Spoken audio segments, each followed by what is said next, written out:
If we take a community, most organizations will have a number of independents within the organization. There's a community for you right there.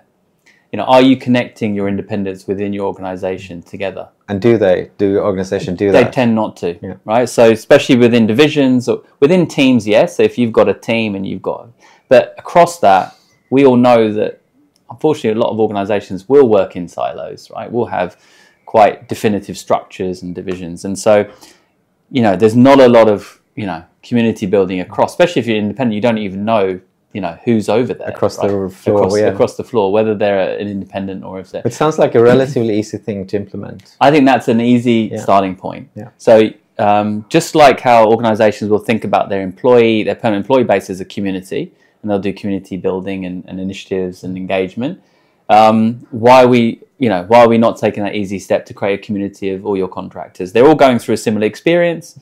They can help each other out. They can network with each other. And some have been there longer than others. Exactly. And actually there's real business benefit to that because they can be more effective in the workplace. Right. So I think that's an easy starting point in community.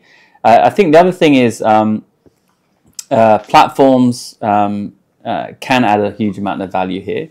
Especially in markets where the independent sector is still relatively immature.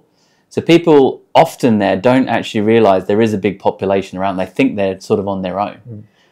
So people don't realize, there are many people like me. So when we talk to independents, when they come and meet us in the office in Singapore, we try and meet as many as we can. And they'll say,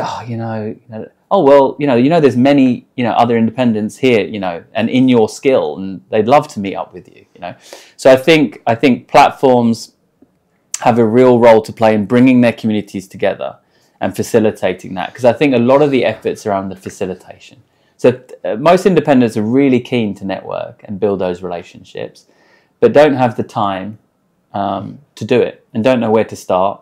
And sometimes are a bit unsure how to approach someone, what to say, what is the justification for it, what's the reasoning behind it. So I think in the position that we have a real opportunity to do that, and other platforms can and do and should do the same thing.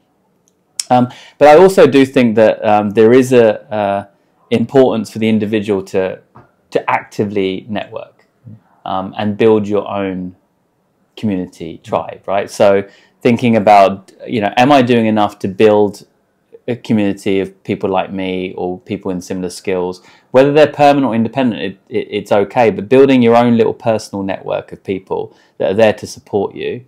The way I try and describe it is, if you lost your job or if you came out of your contract, there should be at least 5 to 10 people that you can call up that you think any given time could either have an opportunity for you or know someone or know someone. So are you building up that base of people that you can rely on to help you win that next project or solve that next problem?